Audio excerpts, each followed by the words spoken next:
Appreciate ചെയ്തപ്പോ അവൻ പറയാണ്, അച്ഛാ ഇത് എന്റെ കഴിവല്ല, ദൈവത്തിന്റെ കൃപ കൊണ്ട് മാത്രം സംഭവിച്ചതാണ്. എനിക്ക് തോന്നുന്നു അറിയാതെ പറഞ്ഞായിരിക്കും. കാരണം ഞാൻ അവനോട് ചോദിച്ചു, എടാ നീയല്ലേ കുറച്ചു മുമ്പേ പറഞ്ഞത് ദൈവം ഇല്ല എന്നുള്ളത്. അപ്പൊ അവൻ പറഞ്ഞു, അച്ഛാ ഇൻ കേസ് ദൈവം ഉണ്ടെങ്കിൽ ഈ ദൈവത്തിന്റെ കൃപ കൊണ്ടായിരിക്കാം, ഇനി ദൈവം ഇല്ലെങ്കിൽ അത് എന്തോ ഭാഗ്യം കൊണ്ട് സംഭവിച്ചതാണ്, എന്റെ കഴിവല്ല. കാര്യമൊക്കെ ശരിയാണ്, പക്ഷെ എന്നാലും ഒരു സംശയം അല്ലെ. നമ്മുടെയൊക്കെ ജീവിതത്തിൽ സംഭവിക്കാവുന്ന ഒരു പ്രശ്നമാണിത്. ഇന്നത്തെ സുവിശേഷത്തില് യോഹന്നാന് പോലും ഒരു ഡൗട്ട് ഉണ്ടാകുന്നുണ്ടോ എന്നൊരു സംശയം.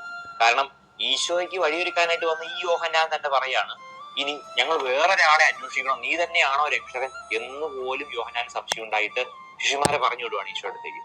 യാക്കോബ് ലേഖനം 1:6 വാക്യത്തിൽ പറയുന്നുണ്ട്, സംശയിക്കുന്നവൻ കാറ്റിൽ ഇളകി മറിയുന്ന കടൽ തിരക്ക് തുല്യനാണ്. സംശയിക്കുന്നവന് ദൈവത്തിന് എന്തെങ്കിലും ലഭിക്കുമെന്ന് പ്രതീക്ഷിക്കരുത്. സംശയം ഉണ്ടായപ്പോ യോഹന്നാൻ എന്നാ ചെയ്തത്? ശിഷ്യന്മാരെ ഈശോയുടെ അടുത്തേക്ക് പറഞ്ഞു വിട്ടു. നമ്മളും നമ്മുടെയൊക്കെ ജീവിതത്തിൽ സംശയങ്ങൾ ഉണ്ടാകുമ്പോൾ, ഇങ്ങനെ കൺഫ്യൂഷന്റെ മുൻപിൽ നിൽക്കുമ്പോൾ ദൈവത്തിന്റെ പക്കൽ ചെന്നിരിക്കണം എന്നുള്ളത്. അതുകൊണ്ട് സംശയങ്ങൾ ഉണ്ടാകുമ്പോൾ വിഷമിക്കാതെ വിശ്വാസം വർദ്ധിക്കാൻ വേണ്ടി നമുക്ക് പ്രാർത്ഥിക്കാം, ഈശോയുടെ പക്കൽ ഇരുന്നു.